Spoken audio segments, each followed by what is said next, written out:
From the International Association of Marriage and Family Counselors, I'm Robert Casares, and this is The Reframe. My guest today is Dr. Paul Peluso. Dr. Peluso is professor and chair of the Department of Counselor Education at Florida Atlantic University and current governing council representative and a past president of IAMFC. Specializing in couples counseling and in working through infidelity, he has authored or co-authored 6 books and has lectured internationally on the topic of affairs. Dr. Peluso is a licensed marriage and family therapist in Florida and Georgia, and he spoke with me about the unique and engaging nature of counseling couples and families.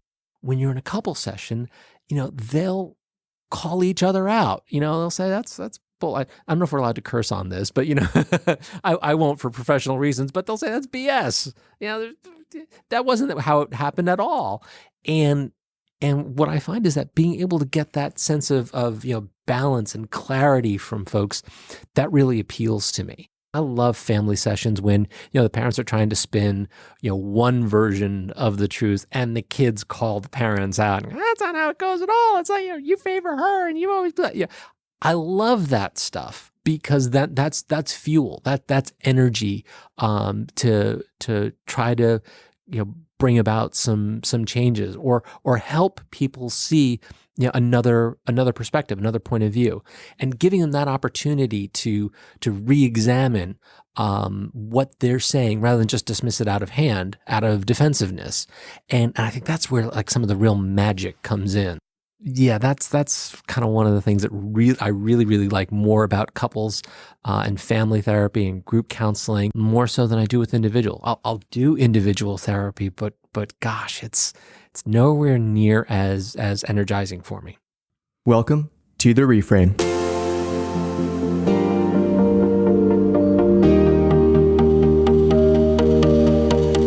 Over the next hour, you'll hear Dr. Peluso discuss his early struggles and shortcomings as a couples counselor, highlight the major issues that currently threaten the long-term survival of the family counseling profession, and recount his formative experiences training under the legendary author and family therapist, Dr. Gus Napier.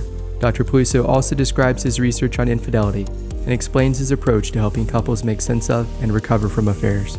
Sometimes just telling the clients kind of what are the 3 factors that kind of go into an infidelity, kind of help them to understand and organize their perspective, because they're coming in and they're traumatized. They're coming in most times traumatized and not understanding how could this have happened, why did it happen, what caused it. And if you can give them a roadmap and say, here are the factors that went into it, and then a roadmap out, here are the steps we can take to get out of this. I just found that was very, very soothing for a lot of couples. That kind of helped them buy into the couples therapy and at least feel like there was some hope. I began our conversation by asking Paul to explain why he felt drawn to the field of marriage and family counseling over the many other helping professions. There's probably 2 quick stories on that.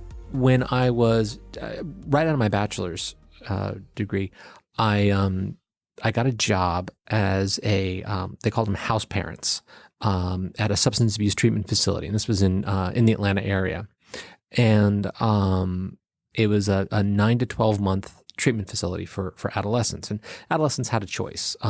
They could either do 2 years in the youth detention facility or 9 to 12 months at this treatment facility, and so kids obviously would choose that. And this was for first-time drug offenses, that sort of thing. And every Tuesday was intake day, and I worked the second shift, so it was 3 to 11. So and they had a school right there on the premises, so the kids would be in school most of the day that first shift, and then I would come on about 3 o'clock, and on Tuesdays that's when the new kids would get introduced, and so they come in, and I'd meet them for the first time, and I just kind of get to know them a little bit. And one of the things that I noticed was that almost all of these kids came from homes where there had been a divorce, and I was like, okay, that's interesting. This family component, might have something to do with drug use and getting caught up in the criminal justice system. So that was a thought I filed away.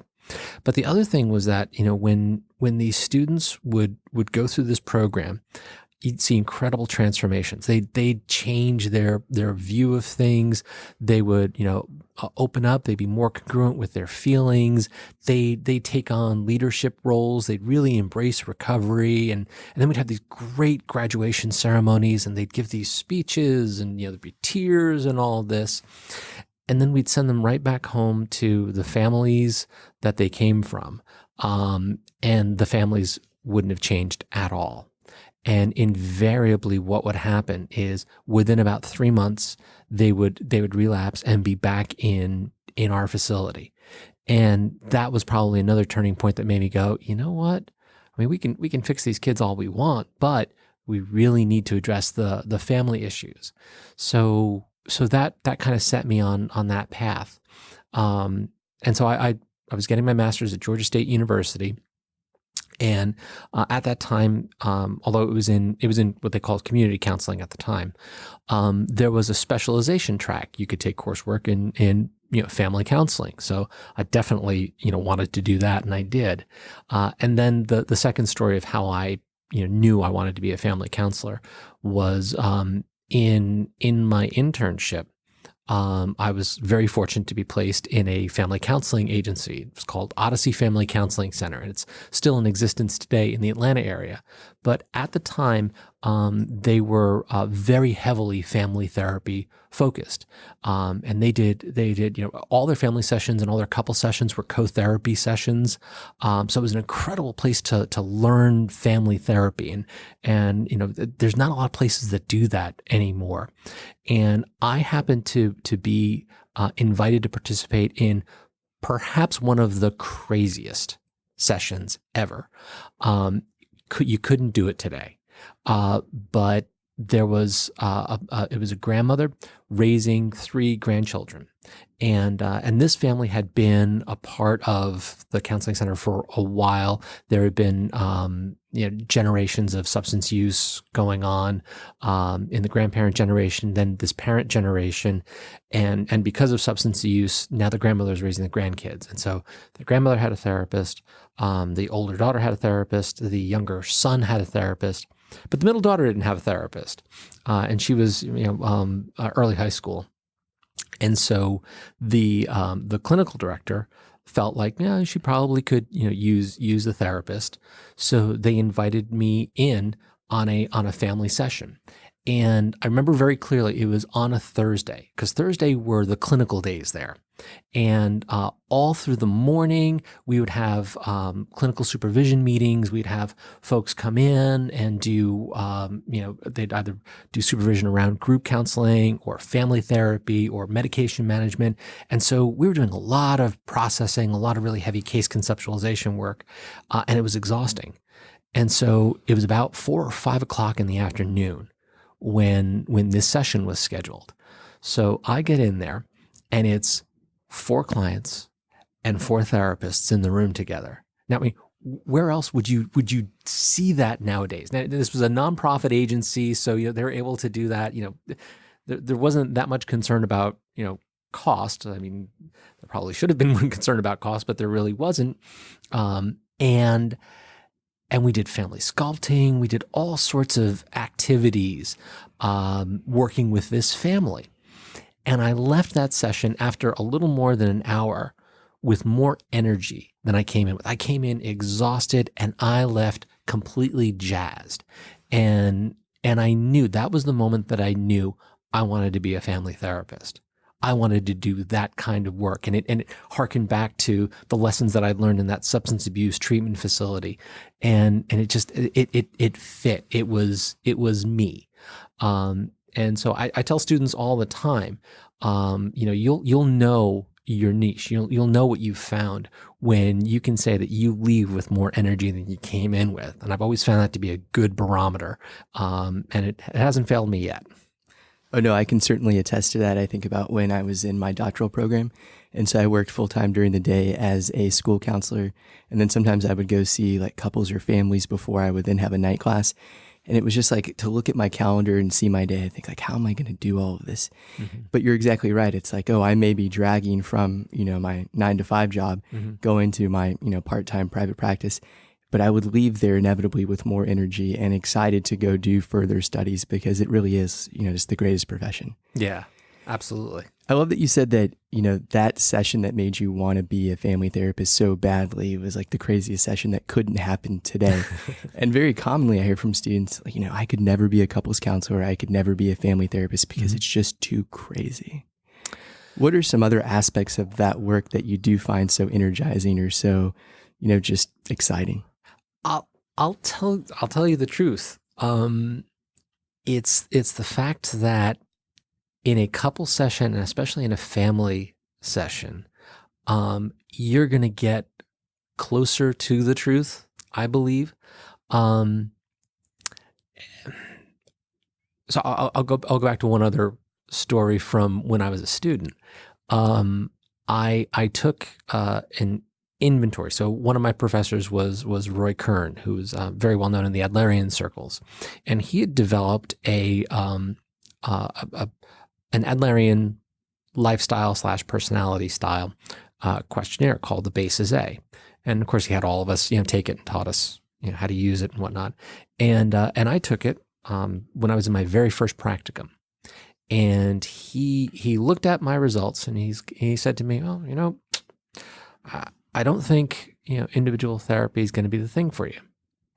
And do you ever have one of those moments when you hear something, but you really don't hear it?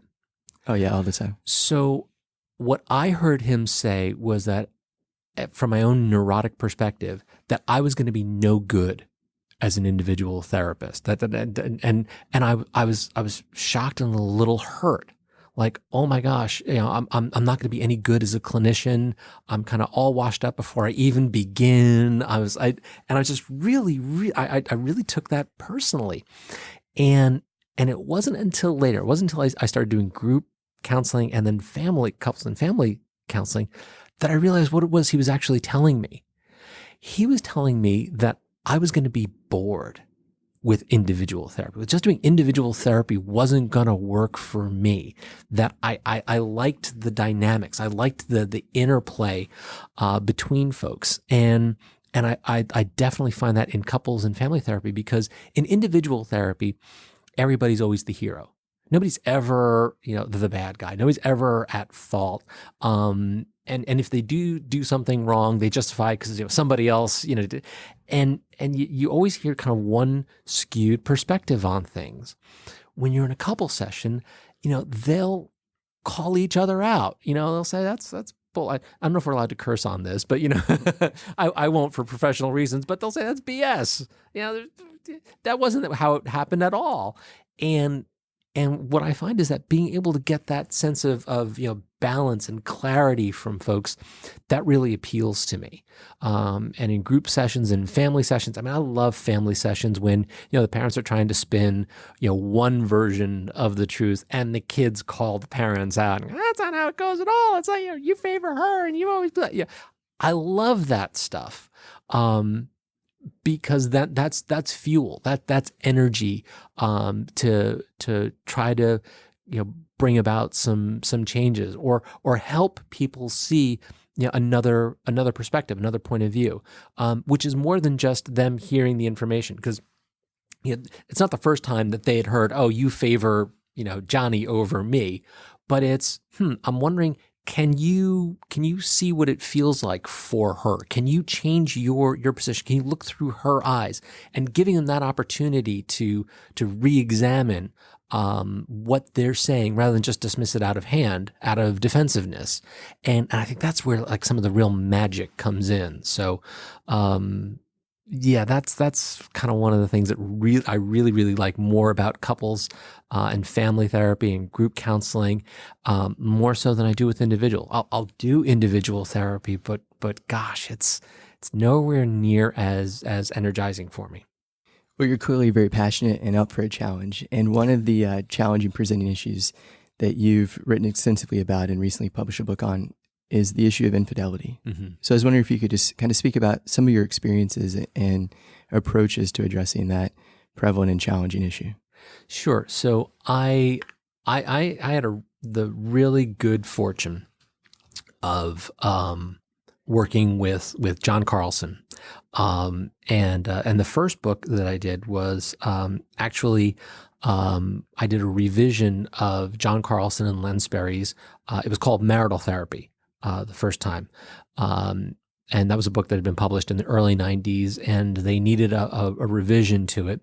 And Len Sperry is a colleague of mine at Florida Atlantic University. Shameless plug for Florida Atlantic University, which is where I'm a professor and chair. And of course, John and Len, wrote so many books together. And neither of them really wanted to do a heavy rewrite to this book, but they knew it needed to be done. So Len came to me and was like, you can put together a couple of good sentences. You want to take a crack at it. And I thought about it for all of about 1.5 seconds and said yes. So I helped rewrite their couples therapy book, which, by the way, unfortunately, John passed away a few years ago. But Len and I have just come out with the third edition of the couple therapy book. But what's that called, for another shameless plug? Yeah, a shameless plug. It's couple therapy, and I should know what goes after the colon, but I don't. I'm sure Amazon will autofill that for you. They will autofill it. It's through Routledge Press, so definitely check that out.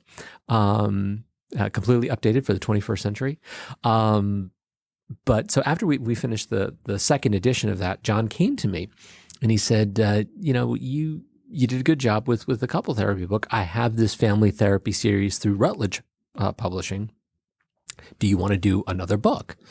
Again, I thought about it for all of 1.5 seconds and said, yes, yes, I do.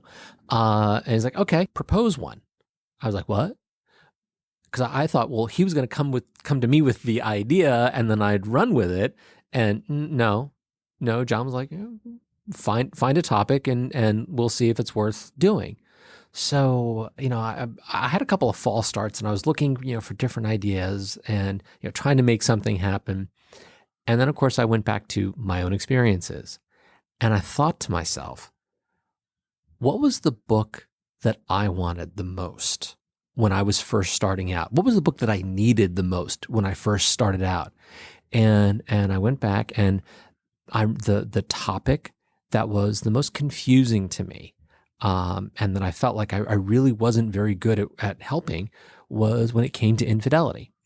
And, I would have some couples come in and that was all they wanted to talk about was the affair. And it just sort of took all the oxygen out of the room. And even after, multiple sessions, they were still kind of going over and processing the same things over and over again.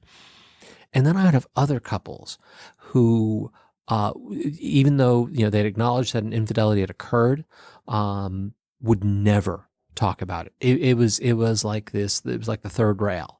It was taboo. You couldn't talk about it. And there were other folks who would come in and, their emotions would be, there would be so much sadness and so much, trauma about it. And other people would come in and there was no real, emotion around it. And I just didn't get it. I had no way of organizing my thoughts about it. I had no way of really understanding, how I could help. So I thought, well, surely this book had to exist. This book that I wanted had to exist already, and I just needed to find it. And I went looking in the literature, and sure enough, for clinicians, there really wasn't. There was, I should say, there was, Frank Pittman's Private Lies was one. That was published in like 1990, 1991. And there was maybe like one or two others at that time. And even at the time, around that time, like Cheryl Glass had just published her book on it. But that was about it. And unfortunately, Cheryl passed away right after that was published. So, she wasn't really around to fully develop that a bit more. So, I realized there's nothing out there for clinicians. But the other thing I realized was that I couldn't write that book. I didn't know enough about it. But what I did do was I asked writers and clinicians, whoever I could find who had done some writing on infidelity, or who said they were practicing an infidelity, to write chapters for it. And I got an edited book out of it. And so I had folks like Doug Snyder and Sue Johnson write chapters for it. We had specialized topics. One of the people who was kind of at the forefront of the cyber infidelity, and this was 2006. So, the web was still kind of new. There wasn't social media. There wasn't Facebook or anything like that. But there was kind of the beginnings of sort of the internet facilitating infidelity. And then another thing that I did for that book that I was really, really proud of was up until then in a lot of family therapy books, there was the gay and lesbian chapter. You know what that is, right? That's the chapter where they mash together gay and lesbian. So that's even just one word. And I never felt comfortable reading those chapters. Since then, I think we do a lot better job, being able to give space to the unique perspectives of both communities. But it hadn't been done up until then, at least not that I had seen. So I had two separate chapters in there. One written by a gay male therapist who worked with gay couples, another written by a lesbian woman therapist who worked with lesbian couples, and the perspectives were very much different from one another. And I know I learned a lot reading both of those because those were communities I really couldn't speak to clinically. So I was very, very proud of that. And that got published in 2007. So I at that time began to go back into practice after being a assistant professor for a while, and kind of accidentally, I was seeing a lot of couples. Like the word got out there that I'd written some books on couples, and I got a lot of referrals, and I had this book on infidelity, so I got a lot of referrals, and I started kind of putting a lot of this into play, and working with couples and infidelity, and through that kind of refined my approach, and came up with what I thought was a really good 3-step model. I needed things very, very simple. And there were a number of clinical treatment models in the first book that I did that were like, 12 stages and 11 stages and 9. I'm like, that's too many. I'm not that smart of a guy to keep 12 separate things clear in my head. As a clinician, I thought the number 3 was good. So I created a 3-step model for understanding infidelity and a 3-step model for treating infidelity. And it's the same 3 steps. It's 3 steps in one order, kind of 3 steps down, and then 3 steps up. And I started trying that out with couples, and I found that it was actually successful. Sometimes just telling the clients kind of what are the 3 factors that kind of go into an infidelity, kind of help them to understand and organize their perspective, because they're coming in and they're traumatized. They're coming in most times traumatized, and not understanding how could this have happened, why did it happen, what caused it. And if you can give them a roadmap and say, here were the factors that went into it, and then a roadmap out, here are the steps we can take to get out of this. I just found that was very, very soothing for a lot of couples. That kind of helped them buy into the couples therapy and at least feel like there was some hope. So again, I refined that a bit more, and then in the last year or so, wrote it out, and now we've published a second book on infidelity through Routledge Press, which is a family systems perspective to infidelity. At least I think that's the title. But that one I felt really, really proud of, because finally I wrote the book that I wanted when I was a beginning clinician, after editing the book that gave me all the information for it. So that was something I was really proud of. Well, you noted that in that intervening phase between the edited book and the book that you solely authored, that there was a lot of figuring out.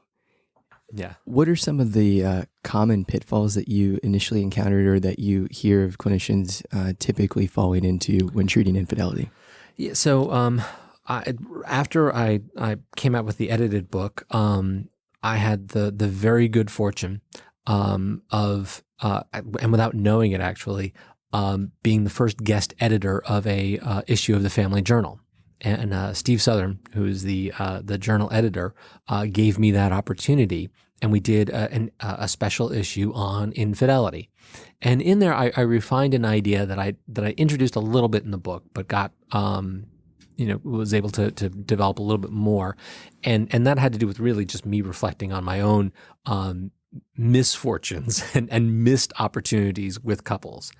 And I said there's basically two fallacies, kind of two dimensions that you could cross.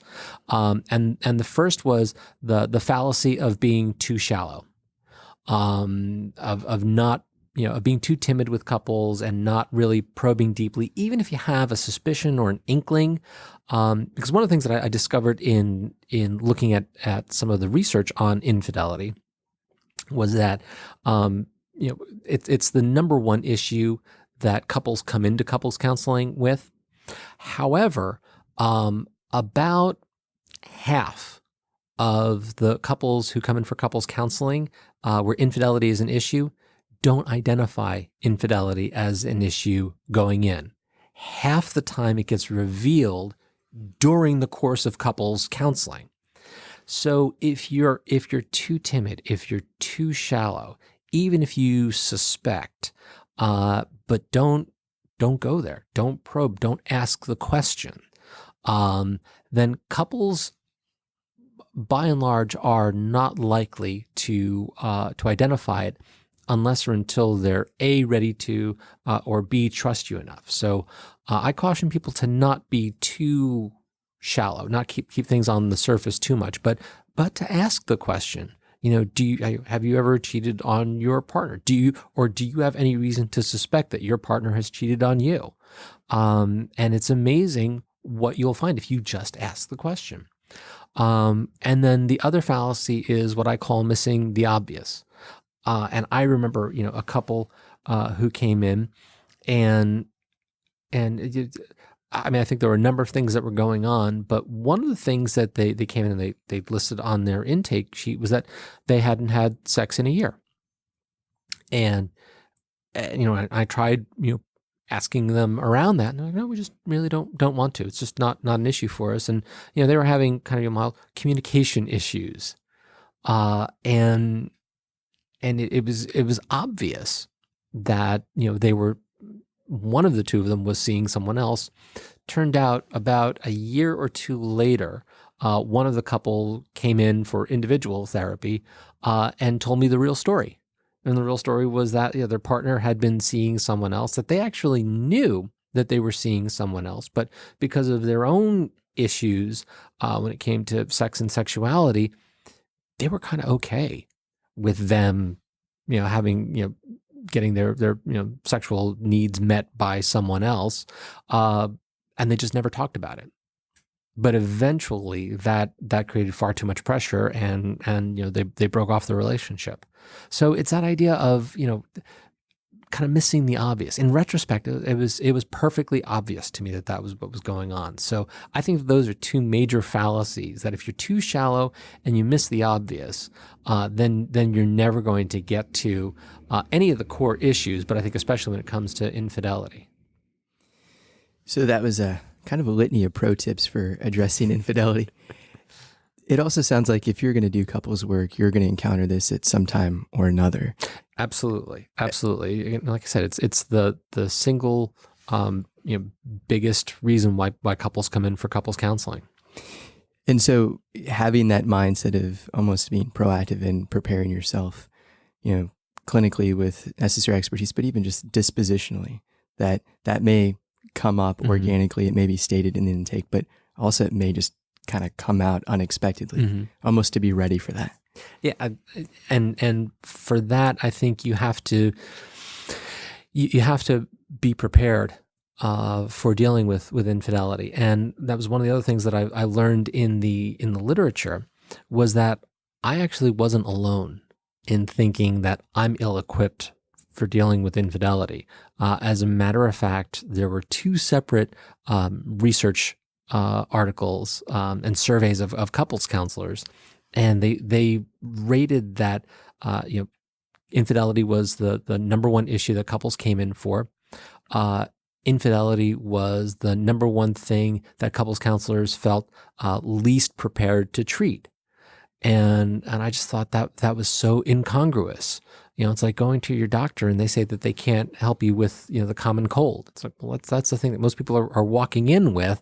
You'd think that you'd want to get some training in that. Now, I think in the last, 10, 15 years, there's been a lot more emphasis and a lot more training that's gone on, especially the work of John and Julie Gottman, I know Sue Johnson, Michelle Weiner Davis. A lot of folks are doing much more in the training side of infidelity, and I think it's because the field is demanding it. But I think it's the idea of coming to an understanding of what's your conceptualization of infidelity. What do you think causes it? And for me, there was two perspectives that really informed me and really helped me with that. One, I borrow heavily from somebody else, and I'm happy to give her credit. It's a therapist by the name of Emily Brown out of the Washington, D.C., Northern Virginia area. And she talks about how there are, and other folks have different numbers for the different types of infidelity there are. I've seen long lists of different, categorizations of infidelity. But she breaks into 5 main types of infidelity. And the types are based on what are kind of the underlying needs or dynamics in the relationship for infidelity. So briefly, it's one is the intimacy avoidance affair, where the purpose of the affair is to paradoxically avoid intimacy, but also the purpose of the affair is to get these intimacy needs out into the open once the affair is discovered. The second one is conflict avoidance affair, and that's where the couple are just very conflict avoidant, and the affair, at least for a short period of time, helps to keep the conflict at bay, like the couple that I was telling you about. And then once the affair is discovered, then the conflict's out in the open, and the couple has a choice to then how do they meet that need that they're sort of burying away. A third kind is the sexual addiction or sexual compulsion affair. A fourth one is what's called the split self affair, and that's where the affair kind of awakens a side of a person that they've sort of suppressed in order to either have the perfect family or put up the front of unity, but as a result they've kind of suppressed some crucial side of themselves, and the affair becomes a way of awakening that. And then the final kind of an affair is an exit affair. And that's where just kind of the purpose of the affair is to bring an end to the primary relationship. And I found when I came across Emily's work, and then she actually contributed a chapter to the first book, that really helped me reframe my thinking. And then as I thought back to all those clients who came in with such varying, different presentations of affect and the stories, there were so many different things to it. I finally had a way that I could categorize them, and begin to understand what was going on, and then kind of help guide the clients through it as well. And then the second thing, which is one that I sort of refined and kind of was at the heart of the book that I came about, was how to talk about sort of a systems theory approach to infidelity. And I think there are 2 systemic principles that are vital. The first is understanding that the affair or the infidelity is not the core problem. It's a symptom of a problem. It's a symptom of the couple dynamic. And that's oftentimes a hard thing for couples who are coming in from, just learning of an infidelity to really wrap their minds around. And then the other is that no one person is to blame, that both partners created the conditions where the infidelity could occur. Now, it doesn't mean that both partners participated in the infidelity. It's not like, well, the quote unquote, and I hate using the terms, the victim and the cheater, but where the person who was who committed the infidelity is not responsible. They are responsible for their actions and their behaviors. But from a couple dynamic and from a systemic perspective, it's understanding that both partners created the conditions in the relationship And ultimately, I think that's empowering for both partners, especially the person who was cheated on, because they feel like kind of everything has been taken away from them. And oftentimes they feel like, I not only was I duped by my partner, but I was also duped by myself. I let myself think that there was nothing going on, when almost always the other partner will say, I suspected something and I didn't go with my gut. So now to say, both partners created the conditions in these relationships, created these dynamics. Now we can begin to unpack them. Now we can begin to see where they came from, and then how to change them if you want. And I think that's a really big sales job that we have to do as couples counselors. But I think if we're able to do that, then I think treatment becomes a whole lot easier. How have you found yourself kind of making that sales pitch in a way that's tended to resonate across those various ways of conceptualizing infidelity? I think you have to really be honest with the couple. I think, and that means that you have to help them understand their emotion. You can't be afraid of their emotion. You have to honor that and value that. And then at the same time, try to orient them towards growth, towards moving through, not getting stuck in the complicated trauma and betrayal. It doesn't mean moving them through faster than they want to go. In fact, I caution the exact opposite. You have to get that buy-in. But it means, I'm going to sit here with you with these awful feelings for as long as it takes, but I'm going to keep calling you out of that.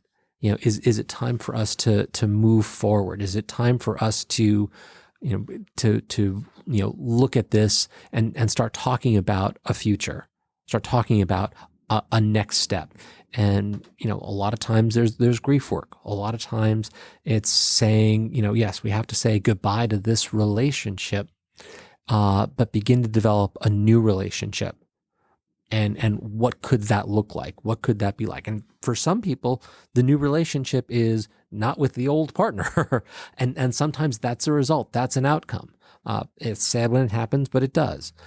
But a lot of times it can also be a new relationship with the old partner. And a lot of times it can be a better relationship. I like using the metaphor of a broken bone. You have a broken bone. It's painful. It's horrible. You have to immobilize it in a sling for a while it heals. And I think that's the process of couples counseling, among other things. But I think good couples counseling is like putting it in a cast, and then once the healing has taken place, that bone is often stronger than it was before it was broken. And I think that a lot of relationships can be the same way. Again, even after an infidelity. What are some of the joys of seeing yourself successful in that work, or even just stumbling and figuring out along the way? The joy for me is feeling like I have something to offer couples. And the most important thing is that I have hope to offer them. And maybe even more to the point, I have realistic hope to offer them. I'm not offering them some pie in the sky optimism, and I'm not saying that's not grounded in in the reality of their situation, but it's a way of saying I as a result of working with literally hundreds of couples, there's a way out of this, because they come in so most times so demoralized, so traumatized, remorseful, angry, bitter, hurt, but they don't want to. Most couples don't want to stay there. Most people don't want to stay in that state. They want something better for themselves, and I think being able to say, I know a way. It's not the way. I haven't cornered the market on infidelity or infidelity treatment, not by a long shot. But I think the thing that gives me joy is that I finally feel like I've got something to offer people. And it's something that can be successful. So I'd like to transition kind of to your current role as the new governing council representative for IMFC. Yep. Could you tell me a bit about what that's been like to assume that responsibility and to be our representative for ACA? It's an amazing opportunity to serve. It really is. First of all, governing council is a large body. It's essentially the board of directors for the American Counseling Association, and you're together with a group of, I think it's about 29 individuals, might be slightly less, and our job is to help steer the profession and steer the American Counseling Association towards steering the profession, which means bringing together all the different perspectives that all the different divisions come with. And one of the things, and I've only been on, for a short period of time, a little over 6 months. So number one, there's a steep learning curve. So I'm grateful that it's a 3-year appointment. But one of the things that ACA is very keenly aware of and is really focusing on is it's focusing on the world of the practitioner, the world of the person, the member who is out there doing the work of counseling, whether it's in the schools, in a private practice, in an agency, in vocational rehab, wherever you're doing the work of counseling. It's how can we make that work world easier for you? That's got to be at the heart of what ACA is about. And so I've actually been very, very encouraged at that direction. Now, what you think is important in that world of work varies greatly depending on your perspective. So I bring in the perspective of working with couples and working with families, and of course I believe that's the most important work to be done. Folks who are working in substance use will say no, you've got to pay attention to these these addiction issues, and we have this opioid crisis. And folks who are working with children and adolescents will say no, it's the children, and we really need tools that will help clinicians with them. Other folks come in and they say, well, wait, there are larger issues here. There's issues of advocacy that affect the work of counselors. And, we really need to pay attention to, some of these top line issues that are going on in the country and going on in the society. And we have to make a comment on that and bring our scholarship, bring our research, bring our clinical experiences, and try to move the needle on some of these big issues. So there's a lot of an opportunity to try to balance those perspectives. And I think that governing council respectfully balances those perspectives. I participate in monthly meetings, and there've been a couple of in-person meetings as well, and everybody to a person is very respectful of other people's perspectives on it. So it's not it's not a cantankerous bunch at all. It's a very thoughtful group of individuals who, again, just want to do what's best for the profession and for our fellow members in the profession. So as you advocate for the needs and the interests and the passions of marriage and family therapists, what are some of your top priorities or the things that you feel like need to be voiced on behalf of the association? So at the risk of speaking from my own agenda and not necessarily IMFC's, although the IMFC is very much behind some of these issues, it's access, giving marriage and family counselors access to things like provider panels. And I think the biggest and most important one right now has to be Medicare inclusion for counselors, but also Medicare inclusion for marriage and family therapists. So you merge those together, you get marriage and family counselors. We're the two professions that are not included in the Medicare licensure rules right now. And then that affects access to Medicaid.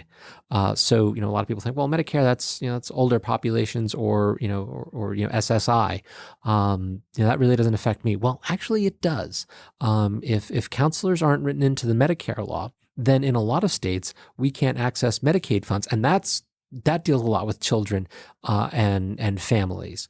So, pushing the advocacy there. And we've been getting closer and closer. I've been tracking on this issue for 20 years. And it seems like, we get closer and closer and then we get pushed back and pushed back. But I am convinced that it will happen.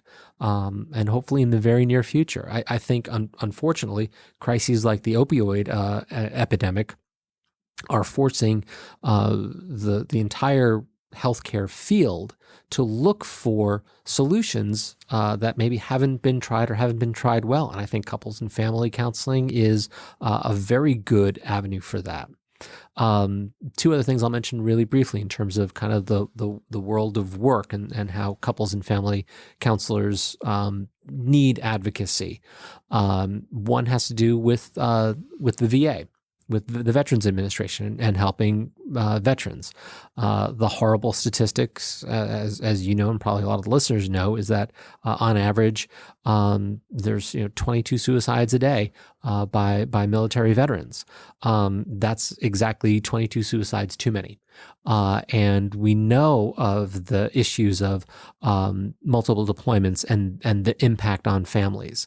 That's one of the reasons why I love the IMFC conference that we have, because we've partnered over the last few years with the Military Counseling Association division of ACA, because there's a lot of areas of overlap of these two groups working to help individuals. So, and the couples and the families who have a person in their family serving in the military. So, helping us to get greater access into the VA. Of course, counselors are eligible to be hired by the VA, but the VA has been very, very slow in writing the rules and the regulations for hiring counselors. And there's a lot of reasons that we could go into for that, but the fact remains that the need is there. For counselors, the capacity for us counselors and for couples and family counselors in particular to provide some assistance is there. It's just a matter of pushing through the institutional resistance to get it done. So I'm really, really hopeful about that. And then the third area, really, really quickly, that I'm particularly passionate about, that I think is the future, is the role of the couple and family counselor in primary health care. So the idea of integrated behavioral practice or integrated medical practices, where you have co-located in your physician's office, in your general physician's office, somebody who is a specialist in counseling, and especially family and couples counseling, to help tackle some of the pervasive health issues. So things like obesity, smoking, diabetes management, all sorts of issues that have a behavioral component and have a systemic component to it, a family systems component to it. My goodness, we're the people to do that,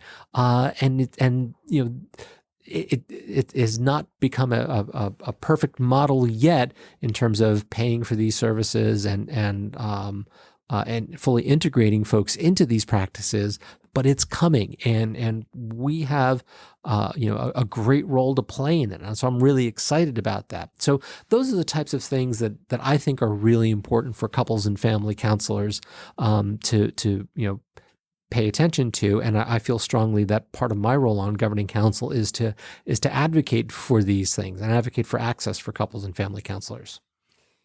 So I would imagine, as there are people out there listening to your enthusiasm and all of these great ideas you have and the many ways in which you're trying to advocate for marriage and family therapists, they're saying, how can I get involved? How can I help in my small way?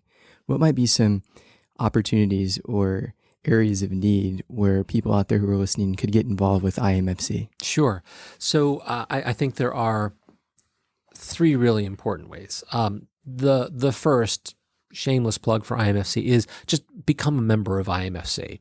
The board has organize the dues structures such that we try not to make it too burdensome on folks to join.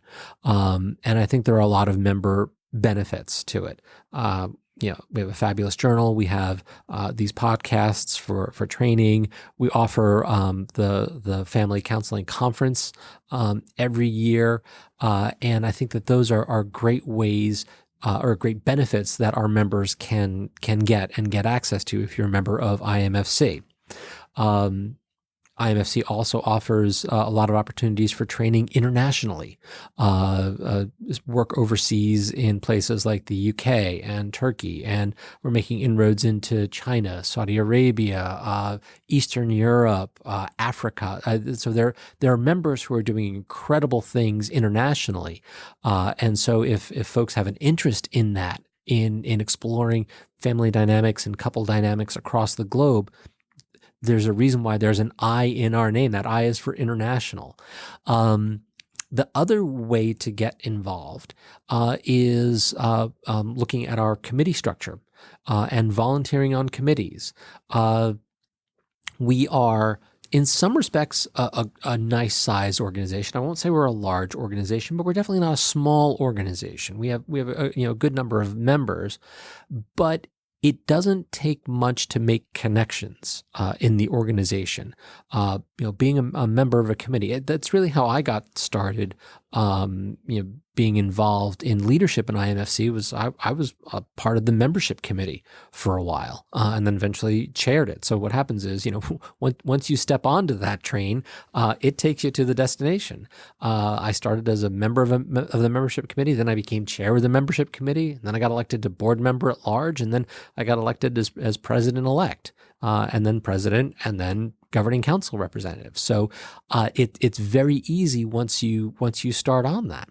And the leadership, the board, the committee chairs are all very receptive to people who are interested in that. And then the last thing I would say is I would make a plug for IMFC's Emerging Leaders Program. We look to cultivate the next generation of leadership for IMFC.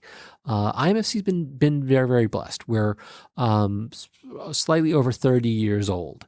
And so, we've got some good institutional roots and institutional knowledge, but it's no good if it's not replenished with new leaders and with people who are coming in with fresh ideas and fresh perspectives, and having kind of new vibrant conversations that we haven't considered before. And I can say that within the last 10 years, we've had a lot of new and vibrant approaches.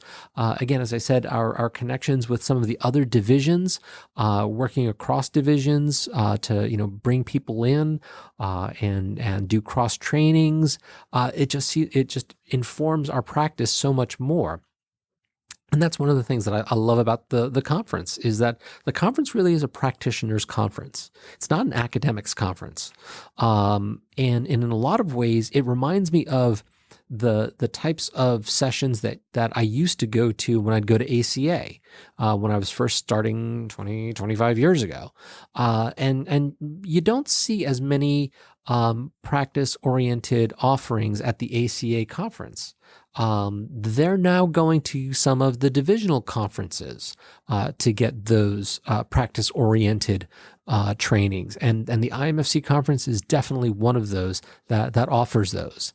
And so I find myself going back energized coming from these sessions. So kind of like the story that I told you in the very beginning. I leave the conference with more energy than I came in with. So that's how I knew it was a good use of my time. Well, I want to kind of share my story as a testament to some of the things you just highlighted. I want to say, if you're out there and you want to be a leader in IMFC, Emerging Leaders would be something to consider applying for next year. I was like, I want to be a leader, but I don't know how to do that. And so I applied for, unfortunately, was named an Emerging Leader last year as a new professional. And I thought, oh, like this says I'll get 20 hours of mentorship, and I wonder what that'll look like and whether or not it'll just be someone phoning it in because it's an obligation. Mm-hmm. And, there are some people out there who might say like, oh, I want to be an emerging leader to have that on my CV. Mm-hmm.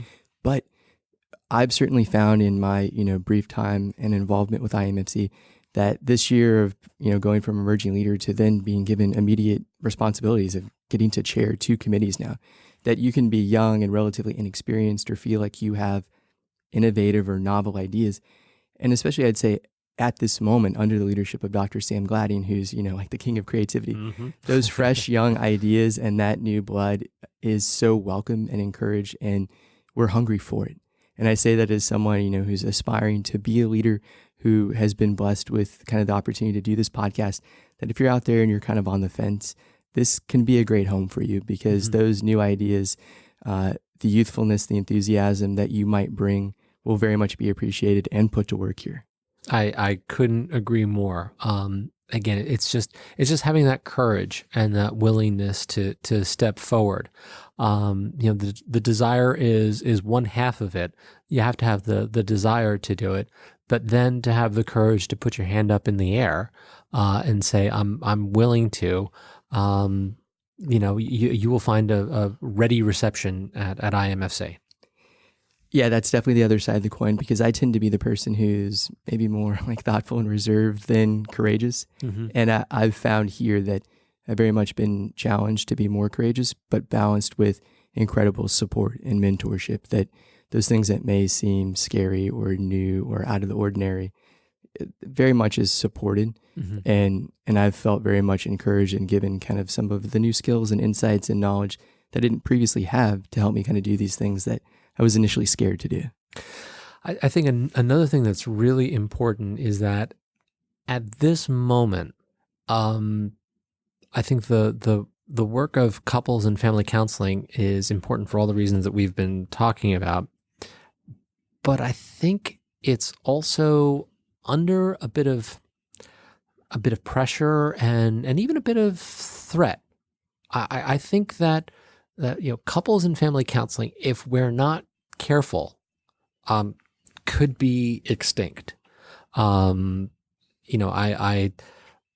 as a member of another organization that deals with marriage and family, I've seen a lot of contraction in that organization. Not going to name any names, and I really worry that if we're not mindful and cognizant and looking to the future and looking to inspire and develop and train the next generation of couples and family counselors, that we could become extinct. We could become a fading memory. People will say, "Hey, do you remember, when those crazy bunch of counselors, used to see the whole entire family?" And as I'd mentioned much earlier on in my career, there were models that today aren't financially viable. But just because they're not financially viable doesn't mean that they're not also important and useful, and maybe we need to find a way to make them viable financially, or to say that they're valuable and just take the loss, and still do them anyway, because maybe there's a return on investment there that's not evident. So I think we do have to be careful, which is why, again, for me, the next generation of counselors and inspiring them to want to go into this field and to train deeply in the field is important. And again, it goes back to why I think conferences like this are also important, because this is the opportunity to really hone skills and learn new perspectives, and spend some time really talking about the deeper elements of systems theory, which I think is something that not all counselors really know and understand. I think a lot of them think that they do, but unless you are steeped and trained in it and really discuss it and think deeply about it, no, you're not. And from there, you're not really doing couples therapy. You're really not doing family therapy. You tend to do individual therapy with just two people in the room, and you do half the time with one person, half the time with the other person, versus really doing systemic couple therapy, systemic family therapy. So I think that's an important distinction, and one we have to be mindful of, and we have to pass along. Well, I definitely want to thank you for your time and for your insights and for sharing your enthusiasm. Which I'm sorry if I got off on a couple of my soapboxes, but oh no, I welcome soapboxes. And so I would invite you to get on one more soapbox and just ask you to think about a time in your life where maybe you had a perspective that wasn't helpful, or you thought about something in a way that just needed to be reframed, and the way in which you reframed that was incredibly beneficial. I have to go back to my early career. And that agency that I worked at, the Odyssey Family Counseling Center in Atlanta, and at the time, this would have been in the mid 90s. It had been around for about 20 years or so. So it had been founded in the 70s by, frankly, folks who were kind of ex-hippies. And this was the heyday of the family therapy movement in the 70s and the 80s. And they were applying family therapy to work with drug addicts, work with people who were struggling with addiction, alcohol, drugs, following the 60s and 70s. And one of the folks we were very fortunate to have as one of our consulting family therapists was Gus Napier. Of course, Gus Napier and Carl Whitaker wrote The Family Crucible, one of these seminal texts in family therapy that I highly encourage every family therapist to read. For generations of family therapists, like me, who came along afterwards, that was also a book that really inspired you to want to be a family therapist. So I had the really good fortune of being supervised by Gus, and the whole organization. We would actually truck on over to his office, and he had this big room where a group of about 20 of us could get together and do case consultations and go back and forth, and it was brilliant. It was a master class each time. And then one day Gus announces that he is retiring, and we were all bereft. We were like, oh my gosh, we're going to lose Gus. And he said, no. I'm retiring. I'm moving away to North Carolina, but I want to come back every couple months or so to Atlanta, because he still had roots in Atlanta, and he still wanted to be affiliated with us. And he said, I'll come to you. And in fact, I'd be willing to do consultations with families, and sort of live demonstrations. So that was really, really exciting. And so it came time for the first one of these to happen. And I stuck my hand in the air. I volunteered. And I was working with a very unique family for me at the time. It was an older mother and father and 3 adult children. And the father had been an alcoholic. And the mother was over-functioning, kind of classic addicted family dynamics. The oldest son also become an alcoholic, and was failure to launch kind of syndrome. So still living at home with mom and dad and he was an adult, and they were much older, and he was still kind of sponging off of them. The 2 younger siblings kind of resented that. There was a middle daughter who was sort of holding the family together, and she was the one who kind of pushed everybody into therapy. And then there was the youngest son, and he was kind of the golden boy. He was sort of the success of the family, and it was kind of sheltered from all of the dynamics. So I had worked with them for a while, and then I told them, we had this opportunity with this, nationally known figure, and would they come and be interviewed by him? And so they said yes. And I'd actually worked to rig up a closed circuit TV setup. Again, this was kind of the 90s, so it was a lot of MacGyvering of it. And so all of my coworkers were watching in one room, and then Gus and I were doing the session with the family in another. And we'd spent the whole hour before the session, doing a case review of it. And I, talked through, the issues as I saw them and what we had done, so on and so forth. And then it comes time for the session, and the oldest son, the identified patient, doesn't show up. And Gus was really irritated by that. And it was Gus's practice that if families did that, because they were always trying to present the least anxiety-producing version of the family, he would send them away. So even if 4 out of 5 showed up, he'd be like, nope, you're not all here. I'm not going to see you. And it was his way of forcing the family to organize and come in and be there so that way they could get the full benefit. But because it was this demonstration, he agreed to see them with me. And I got maybe through the introductions, and then Gus just took over. And was very bold, where I had been very, very timid as a young family therapist, and really kind of called out this family on their dynamics, on what had gone on, and was really accurate, but really very upfront with them. And we got to the wrap-up session afterwards. We did about 45 minutes of a debrief after, and I was, I'd been so excited for this, and I'd been so up for what was going to happen.